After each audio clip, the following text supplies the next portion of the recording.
In this video demonstration, you will learn how to create and submit a VFC vaccine return in CIIS. Please note, the date you create your vaccine return can impact your reconciliation. It is advised you wait at least 24 hours after closing a reconciliation before creating a vaccine return. This allows you time to resolve any rejected returns and to make sure your returned doses show up correctly on your next reconciliation. To access the Returns module, click the Vaccine Returns from the Inventory module on the navigation bar. This will direct you to the Vaccine Returns screen where you're able to view previous vaccine returns and create a new return. To create a new vaccine return, click Add New Vaccine Return. From the drop-down menu, select the clinic for which you would like to create a return and click Next. You will be navigated to the Add Vaccine Return Creation Process screen. Please review this screen and verify your clinic's information. To confirm this information, check this box at the bottom of the screen. If any of the information is incorrect, please submit a VFC Change of Information form. Click Next to proceed to the next screen.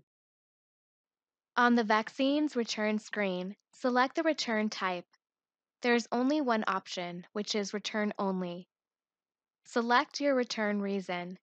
You can choose from expired vaccine, failure to store properly upon receipt, mechanical failure, natural disaster power outage, other, recall, refrigerator too cold, refrigerator too warm, spoiled, vaccine spoiled in transit.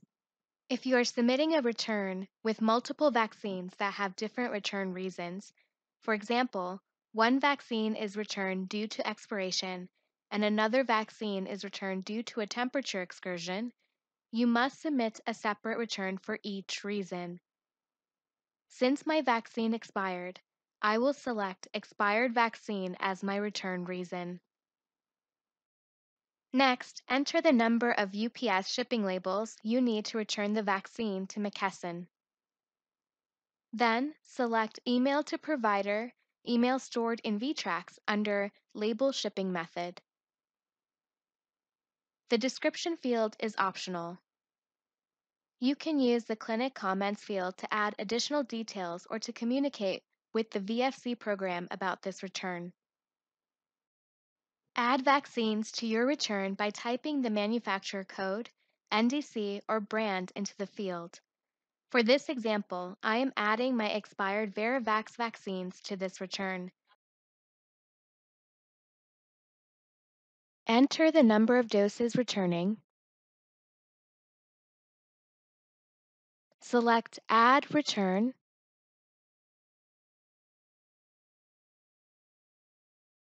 And then select Create. When you are done adding vaccines to your return, select Submit to VFC Program from the Update drop-down menu.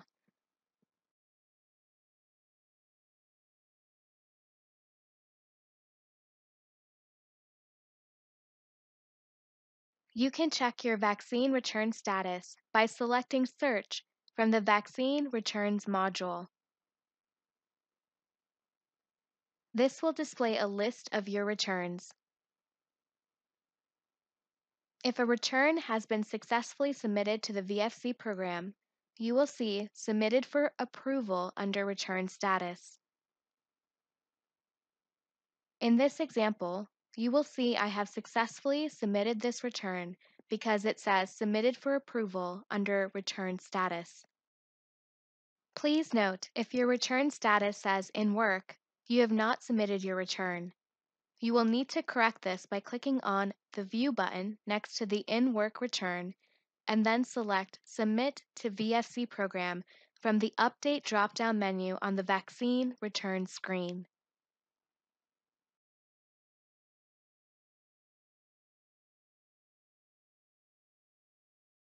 After 2 business days, check your vaccine return status to ensure it has been approved. If the return has been approved, you will see Approved under Return Status. If approved, you are done submitting the vaccine return to CIIS. If your return status shows rejected, click View to see comments from the VFC program to find out why your vaccine return was rejected.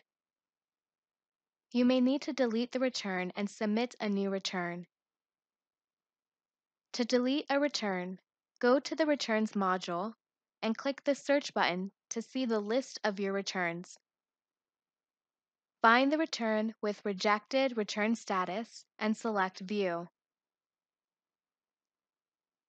From there, you will be able to go to the drop-down arrow under Select Action and click Delete. Then, submit a new return according to instructions in the VFC Program Comments field.